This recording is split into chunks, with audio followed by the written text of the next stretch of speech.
when you go from a normal crappy job to working in IT, it's like, they're paying me to do this? One, the hardest thing you're going to do in cybersecurity is get your first job. That's going to be the most difficult thing you do. You are a better defender if you know how the offense works. I always see people complaining, saying, you know what, I've been trying for 5 years to get a job and I've got so many certifications, I got a degree. There's no opportunity in this field. And I look at their profiles and I instantly go, yep, I know why you can't get a job. The cybersecurity job market is quickly becoming one of the most competitive job markets in the entire tech industry. With so many people trying to break in, it's not enough anymore just knowing the basics. You need an edge to really stand out from the crowd and avoid the costly mistakes that can hold you back. Now, I'm not telling you any of this to try to scare anyone off from a career in cybersecurity, but there's some things you need to know and do to hedge your chances of landing a job in this competitive market. You see, over the years, I've really had the privilege of interviewing some of the best minds in the industry and personally learned the hard way of what works and what doesn't in my own career. Today, I'm sharing some of this insider knowledge, including tips that have never been revealed on this channel before to really help you guys fast track your career in cybersecurity. When I first started focusing on cybersecurity, I quickly realized that it all starts with protecting my own data. It is easy to overlook, but did you know that data brokers are constantly gathering and selling our information about us? Our names, our phone numbers, our addresses, even information about our families, often to the highest bidders. You see, this isn't just a privacy issue. It is an open door to identity theft, impersonation, and scams. The more I learned, the more urgent I felt to take control of my personal information. That's why I trust DeleteMe. With cybersecurity threats and scams on the rise, having a strong personal security foundation isn't an option anymore. It's a necessity. DeleteMe helps keep my private information out of the hands of data brokers, minimizing the risk. They work quietly in the background, monitoring and removing my information from hundreds of sources, and I receive regular reports showing where my data actually has been removed from. You see, for me, DeleteMe has been essential in reclaiming my privacy, and it's something I recommend to anyone who's looking to feel safer online. If you're looking to protect yourself and even your family from unwanted exposure, give DeleteMe a try. You can actually get 20% off by using the link down in the description below. Thank you to DeleteMe for sponsoring this video and helping me keep my privacy in my hands. So let's dive in and look at the biggest career-defining mistakes to avoid and the expert advice that will give you a real edge in the cybersecurity field. You can be a genius tech person. You can, and those guys are amazing. But I've seen so many guys who are way smarter than me be stunted because they didn't know how to communicate. Building strong communication skills is a game changer in cybersecurity. Being able to explain complex issues in simple terms, whether it's to a team member or a client, makes all the difference. But just as vital as knowing how to communicate is having the right mindset to keep learning. In this field, new technologies and methods are constantly emerging, and staying sharp means being committed to learning really every day. It's about having that drive to dive into new knowledge, not because someone's guiding you through it or told you to learn it, but because it is what it takes to really thrive in cybersecurity. You have to learn on your own. We're taught in school, at least here in America, to just kind of be told what to study. Our hands are held a lot, and even through college, right? So a lot of us are like really classroom learners. In the IT field, that just can't happen for you all the time. Sure, sometimes you get that classroom, they'll put you through a boot camp, they'll do this and that, but in IT, it's learning every single day. You're never gonna know everything. Every day you're gonna do something new. You're gonna be digging through some documentation, reading white papers, watching training videos for that new feature that your boss just asked you to implement, and you're like, sure, boss, but you have no idea what he's talking about, so you learn it that day. Like that's the job, and that's what makes it fun, but you have to learn on your own. And that's gonna come in the form of like just your next certification, self-study that thing. Like find the time, cut out some time, and start studying. Yeah, you can rely on community and get people to help you, but It's that self-learning mentality that you really have to carry with you throughout your entire IT career. So start doing that now. 100%. That self-learning mentality is the key in really any tech or cybersecurity role. It's about consistency, finding the time to grow your skills and tackle what's next. But with all that learning, it is easy to feel like you're still not ready, that you're not enough, or you need to know more before taking the next steps. The reality, you already have everything you need to know within you to get started. It's not about being perfect, but about trusting what you've built up this so far, about knowing that each step forward builds confidence. Piece of advice is you already were born with everything you need, right? Everything you need is within you. Oftentimes we look externally for like validation, especially on social media. Like we see somebody's killing it. We're like, oh my God, I got to learn this thing now. I got to learn that thing. No, you don't. I look at that stuff. I'm like, good for them. I'm not learning that shit. That looks confusing, right? So like you've got everything you need within you already. The more you go within, the more the without will draw stuff to you naturally. Really, when it comes down to it, trusting in your own potential can be incredibly empowering. Knowing that you've got what it takes without always seeking that outside validation is an amazing feeling. But we all know there's practical obstacles along the way too. Money and time often feel like they stand in the way, especially when looking at some of these really expensive certifications, or just simply your schedule is packed full of stuff and you can't find the time to study. Still, there's ways around these hurdles, and even more importantly, in all honesty, the only real limit is your own self-doubt. The elephant in the room, right? Money is obviously a certain barrier and roadblock. Sometimes you look at the price tag for a lot of these certifications if folks are interested in them, or educational training programs, and that can be intimidating and bog you down. But I would charge and argue against that. There are so many resources out there available for free on the internet, giveaways that you're up to, hey, training videos out on YouTube, or things that you can still get a chance to get yourself involved in and learn. So money is absolutely one of the biggest speed bumps, but hey, don't let it stop you. Time is another one. Like, oh man, I'm running around. I've got already these obligations and things that I need to fulfill, other responsibilities in my life. And I feel you. I absolutely agree. I think it's, if you absolutely want to do this and it's a love and a passion, then it's something you'll wake up early for, or you'll stay up late because it's just something you enjoy and you want to get better at. You find and you carve out time and you make time. And the last one, 3 pedestals here, right? If we're talking about time and money, there's the other one where your biggest enemy is yourself. Right, where you're thinking like, man, I'm not good enough. Man, I'm seeing all these other incredible people doing fantastic stuff. Scrolling through Twitter, scrolling through LinkedIn, comparing yourself to other people. Like, that's imposter syndrome. And it's infuriating and annoying and will beat you down if you let it. You shouldn't be comparing yourself to other people that are just sharing their highlight reel, all their successes one after the other. You got to be comparing yourself against yourself, against who you were yesterday, what you were up to, and how you can improve. I think that's the best way to fight out that imposter syndrome, is to use it as motivation. Go learn something new and go play even more. So once you've overcome these initial hurdles, budget, time, even self-doubt, the next step is about making strategic choices. Certifications can be really a huge assist, but with so many of them out there, it is essential to think about which ones will actually add value to your career. Let's dive into really what that selection process should look like, especially when you're aiming for roles in either like red team penetration or even blue team focused. An employer needs some way to try to determine your like minimum skill level, right? Yeah. And I think that's kind of where people, they kind of argue about certifications, right? Because they don't necessarily always understand like how that fits into the equation. Employer, they got to have a way to, again, determine your minimum level of proficiency.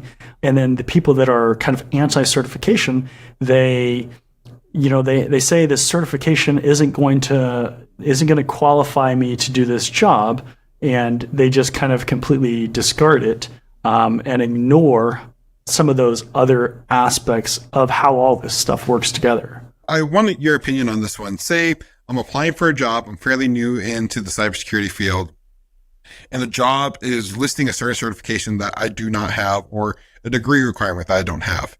Should I still bother applying for that job, you think? It's definitely situationally dependent, right?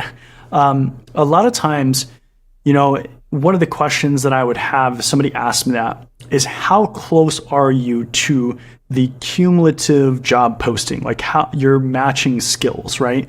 Are you 70%? Are you like 10%, right?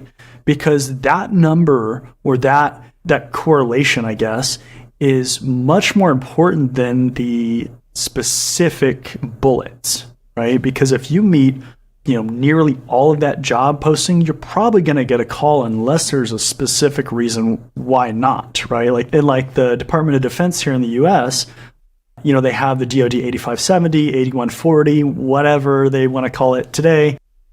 But they have this mandate where it's like you have to have these certifications, and a lot of employers aren't going to hire people that don't have them, even though sometimes they have this ramp up period where they could allow you to, but that's a huge risk for them if they bring somebody on that doesn't get certified. And I would say that if you are at least, I'm probably going to get hate for this, if you're probably at least like 40% matching the job, I would say go ahead and apply, no problem. At 40% of the job qualifications, you might not get a call, right? Like you have to realistically expect that's probably not going to happen unless they don't have a ton of people applying to it. But I mean, what's the worst that's going to happen? You're going to get a rejection email, whatever. Who cares? Yeah. Or maybe you won't get one. I don't know. but and then kind of as you start going up from there, then you should start to get more and more calls as long as you match. Most of the requirements that are in job postings aren't always like firm requirements. Like an employer puts out a job posting and they don't say, I want this candidate to have all of these things. They don't say that because then they're going to have to pay up, right? Like they're going to have to pay a lot to get somebody that completely matches these qualifications. They typically want somebody that, and this kind of like translates to like pay scales and job levels, salary grades, but typically an employer is going to pay somebody in the 50% range, 40%, 50% range of that salary scale, because it's in their best interest to bring in somebody that can develop in that role instead of bringing somebody in at the high end of that pay scale where they give somebody very small incremental raises that aren't going to motivate that person. That person's just going to leave anyways. They want somebody who's going to have room to grow so that they can develop more skills. They can learn things that they don't learn. They can feel valued and all these things. They can give them bigger raises, like all those things.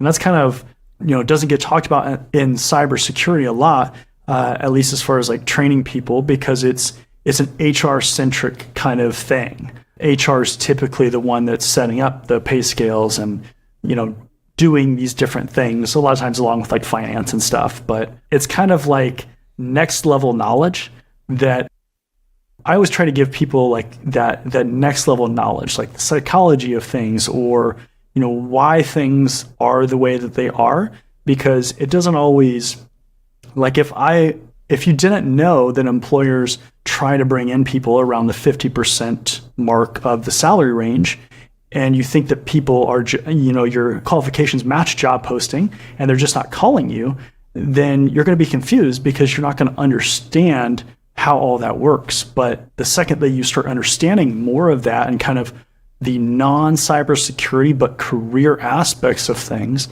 the more things start to make sense and the more you can strategize, with how you format your resume, the things you say in it, the things you do, the qualifications you go for, all that stuff. It becomes a lot more streamlined and easier to kind of plan things out. Red Team, I really do recommend EJPT. I think, Alexi, Josh Mason both worked very hard. Alexi Ahmed, Hackersploit over on YouTube, Josh Mason as well, worked really hard to build that up into something. It's a very cool certification. Yeah, I'm it's really coming from proud of someone that. who completely bombed it. I can say that was one of the coolest certifications and exams I've done in a long time. Yeah, I really recommend that one. I think we've worked out all the bugs, and I think it's really good. And that would be for red team penetration testing to get, foot in the door. Can't ignore CompTIA Sec Plus. Really can't. It is federally recognized. A lot of individual companies and recognize it as well. We have our own version coming out, which is called EDA, Enterprise Defense Administrator. So, looking to see how much what the public's views are on that once it fully hits the platform. Also, for entry level, I would say that if you want to go into engineering, take a look at, I've seen CISA before, but the problem with CISA is it can be a little bit intimidating and intermediate. I've known people that don't have a background that have been able to study very hard and get that one. I would say that is between like Sec Plus and CISSP is CISA. That falls right in between there, which is CISA, by the way. From a blue team perspective, we have the ECIR, but again, that's also a little bit of an intermediate one. We're developing now something that might be beginner coming in 2024, working on that. Then we also have, I'm going to get smacked here. I can't remember. It's security blue team level 1 certification for an entry level. I think that from what I've seen of that cert, that is a great cert as well. Not as widely recognized by companies yet. I would recommend, again, get your CompTIA Sec Plus with that. But it is an entry level certification aimed at that, SOC level 1 job as well. Starting out, I would not recommend SANS just because of the expense. It's basically a car payment, or not a car payment. I wish it was that low. It's a car. It's about $6,000 to $8,000.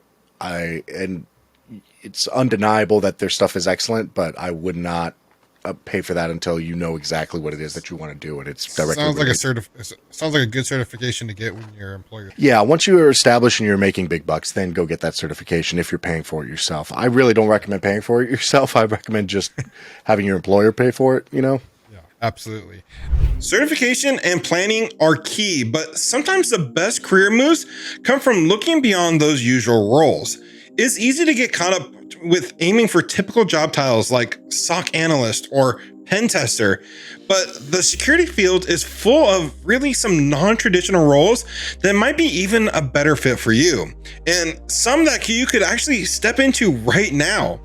Let's dive into exploring what some of these unique paths and open doors that you may have not considered before. There's a lot of non-traditional jobs in the cybersecurity realm that all of you out there right now could probably go get a job tomorrow.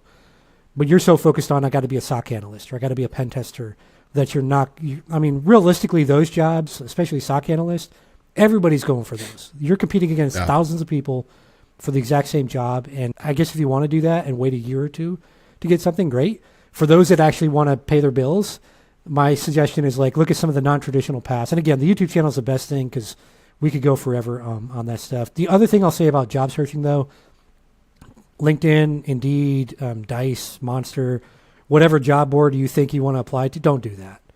Again, you're competing against thousands of people, right? So the best way to do it, at least in my opinion, and for the people that have had success, of course, networking, number one thing, right? People, if they know you want to be a SOC analyst and you're a quality person, you've actually properly networked and you're not just take, gimme. So networking real quick, mindset is always, what can I give this other person?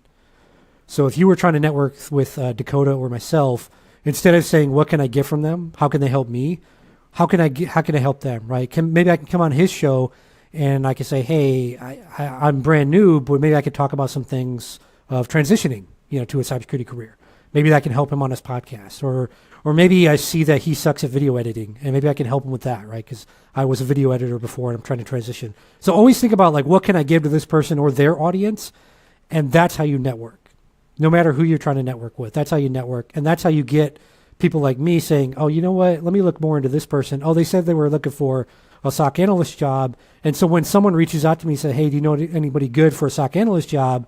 Even if I've never worked with you, you're top of mind because you've been coming in with that giving mindset. So now real quick, back on your original question, finding jobs, I just told you don't use LinkedIn, anything like that. I mean, you can use that, but just understand you're competing against hundreds, if not thousands of people for the exact same job. You're probably not going to get an interview unless you really wow somebody. So the way to do that is go on like the major cybersecurity conference websites. So like Black Hat USA, for example, is a good one. Look at the sponsor list, the company sponsor list. Look at the lower tier level of sponsors, so basically the smaller companies, if you will, or the more of the startup companies, and look at their open positions on their website. So yeah, it takes a lot of work. Oh my gosh, you got to do some work. I mean, finding a job's work, right? I think people just these days, like with social media, people think everything, you're going to be a millionaire overnight. Mr. Johnson, you've become a millionaire overnight. No, it takes a ton of work to become wealthy. Absolutely. A ton of work. I'm telling you from experience, it takes a ton of work. But with the job searching stuff, go to the company websites, look at open jobs, and look at the skills they're asking for. Again, the job title, it's probably not going to be anything related to what you'll actually do. So that's the best way. And the people that have actually listened to me, that's always a challenge, right? People actually listening and doing it.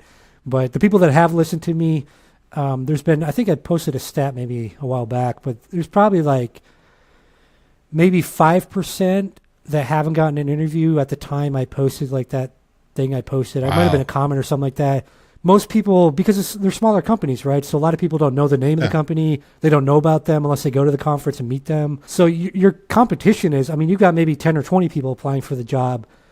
You got a much better chance of getting an interview. Even if you have no experience that they want, they might create a position for you because they're a startup. They probably got some funding. They probably got, they can create a position for you and let you grow into that position.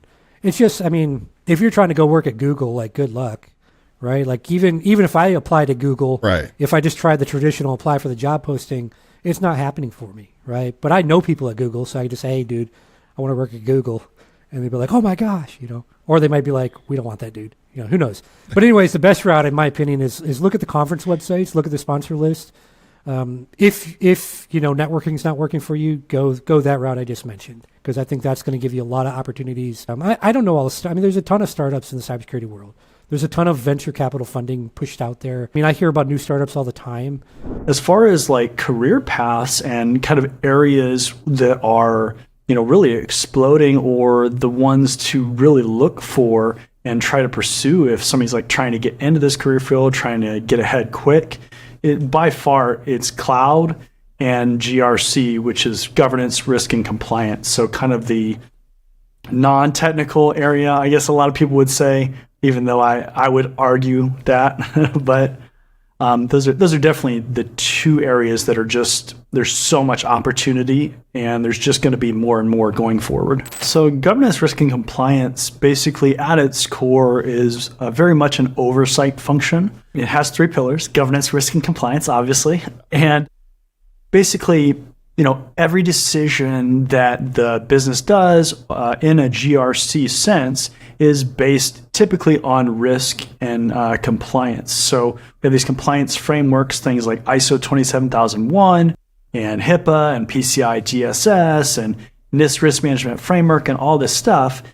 And basically what those are is they're frameworks or standards that outline certain controls, certain requirements. Maybe you have this policy, type of technology implemented, or an account review process or something, some kind of control, we call them. It usually has a required frequency, so it has to be done every year or 6 months or month or something like that.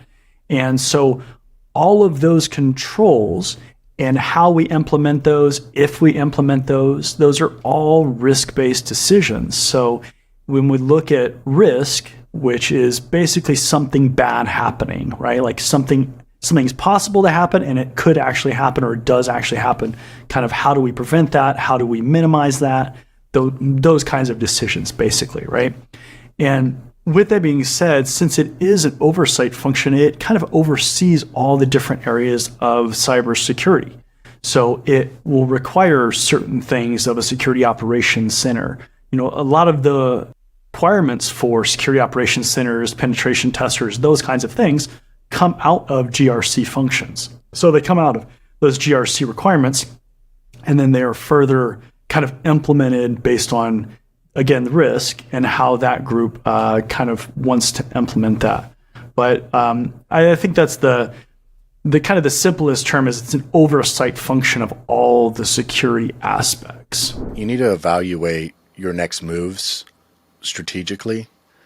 You know, it's not just about money at that point. I mean, you need to take a look at the career opportunity. What am I going to learn? What am I going to be doing? You know, work can get really boring if you already know how to do everything. You know, as individuals, generally speaking, it's good to have challenges. It's good to have career goals, things that are smart. And I think that it helps to sit down every couple of years and plan out the next steps.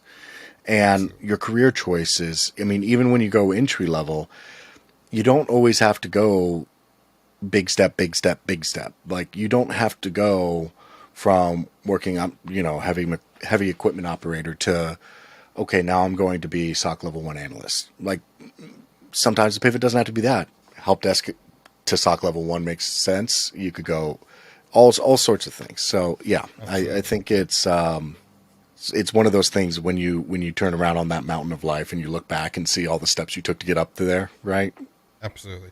Every step should have a reason behind it. You know, it's just a stepping stone in that path. And, you know, you need to seriously sit down and kind of think and plan about this. And, you know, if you have a family, involve your significant other, and talk about your goals and ambitions, because really I couldn't have been here without that. You know, when I decided I'm going to leave my steady job and I have 3 kids at home and a roof over our heads, I'm just going to quit and get into cybersecurity. It didn't happen like that. You know what I mean? There was talk and planning, and, you know, there's certain aspects I realized I had to relocate because the area I lived in had nothing, you know, for jobs. So that's another thing to consider. But what is one piece of advice that you could give anyone who's looking to make the change? Maybe they're in tech already, but they're looking to get into cybersecurity. What is that one piece of advice that you wish you knew when you started? It's not a sprint. It's a marathon. So, you know, it doesn't seem like staying up late every single night is going to catch up with you at all. It does. It really does. Take care of yourself. You know, don't cut out the healthy habits, sacrifice for an extra hour of studying or whatever else, because it very, very quickly catches up to you in the long term of things. And, you know, it's about balance. So take your time with your family, take your time to take care of yourself, you know, study appropriately. But yeah, don't. I made a couple of mistakes whenever my son was first born, because I was also going through that year a whole bunch of college. I think I did 53 credit hours in a 12-month period. Gosh. Yeah, it was a lot. It was with University of Maryland University College, and it was online. I was also in that year on 30% travel, and I was also doing the college at the same time too. So, like, my son's first year, I was in the house, but I was hardly there. So yeah, I wouldn't recommend that. I was deadly afraid of leaving the military and not being able to find a job because of the recession. You know what I got into, and I sacrificed a lot of time that I could have spent with him studying, and I wouldn't recommend it. I would not do that part over again. I think that, and I don't recommend others to do it either. I think it's important to have a much better balance in life. Strategizing your career and exploring new roles is exciting and all, but there's a reality to face with this: burnout. When you're always pushing for the next steps, the intensity can catch up with you quick. If you feel the weight of it, you're not alone. Up next, let's look into some practical ways to recognize burnout, and more importantly, how to overcome it and keep moving forward with the energy and focus needed in this field. I think there are 2 things I normally do to help myself with burnout. First of all, a lot of my burnout is around just being disorganized. So I want to do everything all the time, all at once. And I'll be, just reading Twitter and like, oh, you gotta learn this now, you gotta learn this. Probably watching my videos and seeing me say, you gotta learn this right now, and I'm not even helping you with that. So I'm probably causing your burnout as you're watching this. So for me, it's just getting organized with like what I actually need to do. Let me sit down and say, okay, I can only do one thing at one time. So I'm going to learn this technology. I'm going to spend the next 6 weeks doing that. And I'm going to spend 2 hours a day doing that. So doing that time and a place, organization, pacing yourself, that's what ultimately like solves my burnout. I'm like, okay, I can do this now. I know I can like wake up tomorrow morning and do that. Second, with burnout, I know it's tempting when you first start studying for a certification and you're excited. Like you're like, okay, I'm gonna wake up tomorrow morning. I'm gonna drink 16 cups of coffee and study for 8 hours before work. Like that's what you feel like, right? I'm gonna have my CCIE absolutely. in 2 months. Like it's what you want to do. No, It's not achievable. No. yeah, stop that. It's not gonna be how much you study in each little session. It's the consistency that it's just being consistent. Coming back every single day and doing just a little bit. So that's why the biggest thing I recommend for studying is the Pomodoro method. I don't know if you've seen me talk about that, Dakota, or if you use that in your study. I've seen your videos, and I personally have adapted it when I'm studying, because I learned like if I do more than like 2 or 3 Pomodoro sessions, and I'll let you kind of describe it, but I'll start forgetting stuff. And at that point, why even bother studying? Because you're not retaining the knowledge. Yes, because there is a point of diminishing returns where if you spend so much time studying, your efficiency just drops and drops and drops. So it's better just to pick the best time of the day where you're the perkiest, for lack of a term. Like for me, it's the mornings before anyone else bothers me. That's when I get my best studying done. Often it's only 30 minutes. So a Pomodoro session, I come in, I turn my phone on. It's a little app. I use this app called Forest because I can plant little trees while I'm doing it. It's kind of gamified. It's stupid, but I have fun with it. But you just set a timer for 30 minutes. You say, no one bother me. I even have, so this is my new studio. I even have on my Stream Deck, I press the button on it. It changes my Slack status through an API to don't bother me. And then I have a light bulb, kind of like a status light outside my office here that turns to blue, which means don't bother Chuck. So I just say, shut down, you gotta leave me alone. I can't do anything else but the task I have before me. Like, let's say I'm doing a try hack me thing or whatever. I'm only doing that. Let's be honest. Burnout is something almost everyone faces at some point in their career, especially in a field as demanding as tech. I remember hitting that wall myself. Not once, but several times. The grind, the endless certifications, the constant pressure to keep up with the evolving field, it wears on you. But from what I've learned is that sometimes overcoming burnout isn't just about taking breaks. It's about finding those unexpected doors that can really reignite your passion, often where you really least expect them. In fact, some of my biggest steps in my career came from opportunities I wasn't even looking for. I'd be working late, grinding away on some task, and suddenly someone would reach out with a project or a role I hadn't considered before. And often in those moments of change were exactly what I needed. Keeping your eyes open, even when you feel stuck or drained, can reveal paths that you never thought of exploring before. The key is to keep moving forward, even if it feels slow or frustrating. You never know when an opportunity might appear and maybe disguised as something simple or a casual conversation. So let's talk about how staying resilient, keeping an open mind, and embracing those unlikely opportunities can be the turning point in your career journey. Initially, in the beginning, where I'm not very competitive, I don't have a ton of certs, I didn't do any labs or home lab projects, I don't have my degree, I don't have any technical working experience. Applying for on-site and hybrid roles was much more feasible and less competition for me versus who is this completely new green guy trying to apply for this remote role? Yeah, I barely ever got any callbacks. I don't think I did really any interviews, nor did they go successfully if I did do any of them for the remote ones until I finally worked IT support, jumped into the first cybersecurity analyst role, and now I'm starting to pick up steam through more certs, through actual having working experience on paper that I could show and speak to, and slowly break my way into more remote roles from there. We're still speaking within a year and a half under 2 years, sub 2 year time frame. But I tell you guys that just to like, I was very strategic, planned out. Of course, there's also right place, right time, and a little bit of grace and luck. Right. Whether you're religious or you just want to call it luck.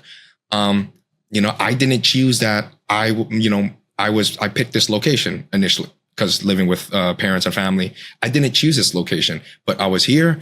If I was in a more rural location, kind of like you, Dakota, I probably would be faced with the decision that, hey, this fees are like fiscally, financially, I might need to move to a more higher population area just so that I can be a little bit more competitive and have more access to jobs and then once I get the IT job or the cyber job, then I continue upskilling, start building that work experience, and eventually can be much more competitive for remote jobs. So that's just a huge thing, like for my timeline, so that people don't kind of like lose your brain of like, how come this guy says he took XYZ time and David is over here saying it only took him this, stars align, lots of hard work, studying, strategic work. I was very active with LinkedIn. At the time that I got my first role in cybersecurity, I had 8 certifications. And I didn't really slow down even once I got the job. So all of these kind of factors, and again, I always say it like I'm not trying to take all of that credit for me. Like, oh, I just worked hard and I got here. Dude, there was definitely a little bit of luck. There's a saying, I forgot who said it, but like the harder I work, the luckier I get.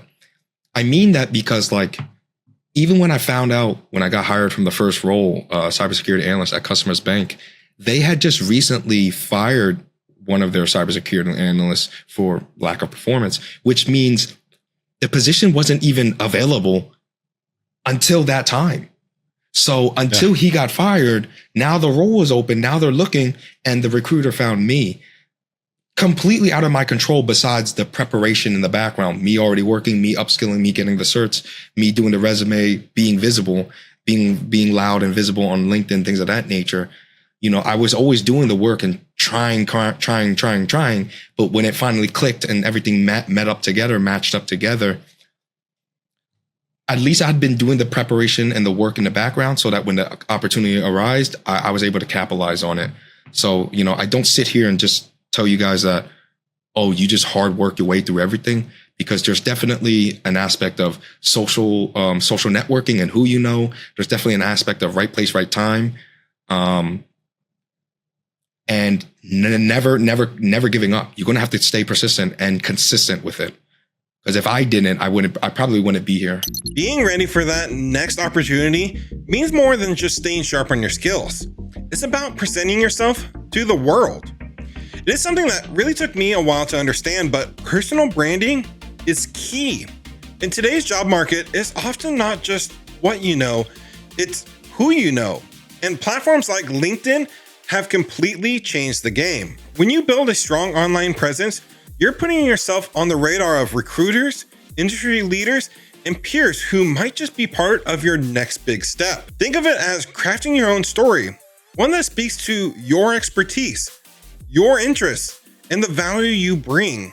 It's an opportunity to showcase not just what you can do, but why you're passionate about doing it.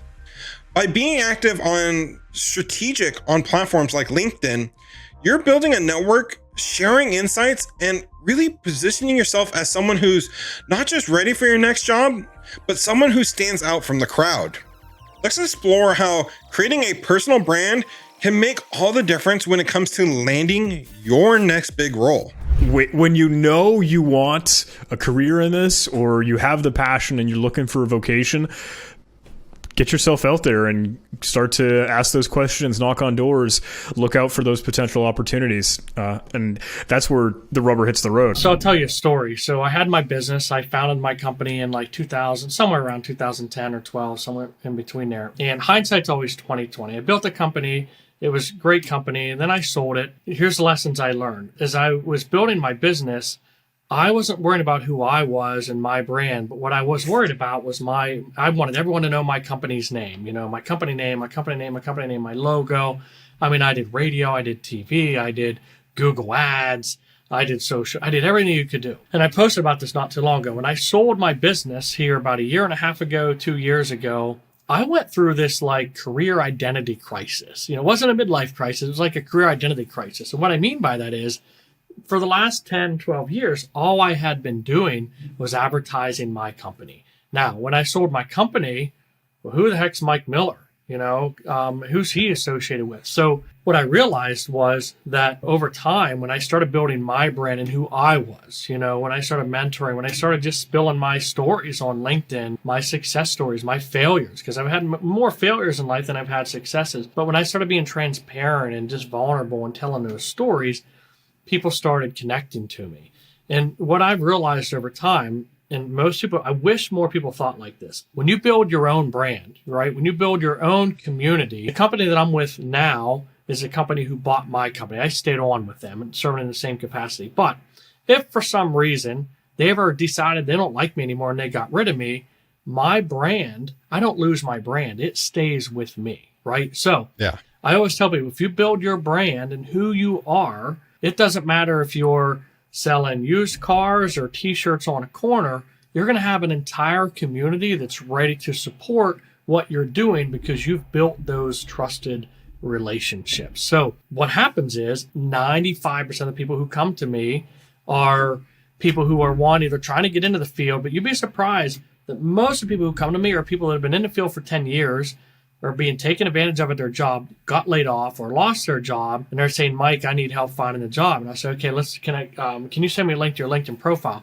Oh, I don't have one, or I haven't updated it in 3 years. Yeah. Now think about this. We don't wait until we're in a car accident to call Allstate and pick up an insurance policy. LinkedIn or your personal brand is your career, what I call your career life insurance. Why do we wait until we lose our job or until we're in a bad situation and then we go, oh man, I better make some connections? That's backwards. Why do we do that? Exactly. You know? Or sometimes not what you know, it's who you know. Yeah, or And who knows having you. Those, It's about who knows you. Yep. Because when you have those connections in unsure times like we're in now, you never know when you might end up getting laid off without notice. And all of a sudden, you know, you're out there without a job. Yep. Well, if you have those connections already, as soon as you post that you are open and available, you have people knocking down the door, or even before then. Absolutely. I get people reaching out to me on a weekly basis saying, hey, come work for us. Isn't that a good feeling? It is. And I'm happy where I'm at. You know, I really love my job. Yeah. So I'm not looking to leave, but you know, it's just that sense of valuing your self-worth and knowing that there is options out there. It's like financial security in a sense. Yeah, you're exactly right. That's your career life insurance. Yeah. There's nothing wrong with having things on deck. Obviously, you know, if you love your job, you shouldn't be interviewing for other jobs, but Right. to have that bank of recruiters that have been messaging you for months, keep those connections alive. If anything else, COVID taught us a lot, right? It did. Can't take anything for granted. Any of us could lose our job at any time. I see this all the time, and I know you do too. I always see people complaining, saying, you know what, I've been trying for 5 years to get a job, and I've got so many certifications, I got a degree. There's no opportunity in this field. And I look at their profiles, and I instantly go, yep, I know why you can't get a job. And I'll go back to, it's that analogy of you can have all the certifications in the world. You can have a college degree, whatever you have, but we're all salespeople. We all have to be able to have the ability to sell the knowledge, skills, and wisdom that we have. So you got 5 certs, you got 10 years of experience. You are that red, shiny Corvette that you're trying to sell. Problem is, they're that red, shiny Corvette, but they can't sell that Corvette because it's parked in the back of the lot and it's got a tarp over it, right? That's the equivalent of having certifications, 10 years of experience, but not having a personal brand. You're not going to sell that car unless you shine it up a little bit, put it on the front of the lot. I always say LinkedIn is the largest networking party on the planet, and your job is to run in the center of that dance floor and make sure people know your name. You know, if you think about local networking events, we've all been to them. Absolutely. The last thing you do is go to a local networking event and stand in a corner and be a wallflower, because you're not going to get anywhere. So why do that on LinkedIn? You have the largest networking event at your disposal every single day from your laptop. Utilize it. And when you're engaging with people, because people always say, well, I got to start making connections, or how do I engage and things like that. You know, we get wrapped up because it's online or because it's social media. And at the end of the day, these are real people. If you're at a local networking event and I'm listening to a conversation and I walk up to the middle of that conversation, I go, LOL, and I back into myself in a corner, I'm not having a conversation.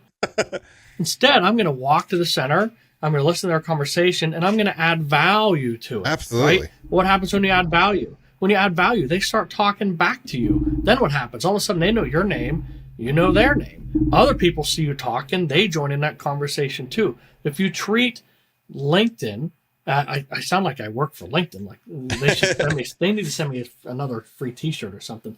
But anyhow, if you treat this platform, if you remember these are real people. Yes, it's social media. These are real professionals at your disposal every single day. And it's a level playing field.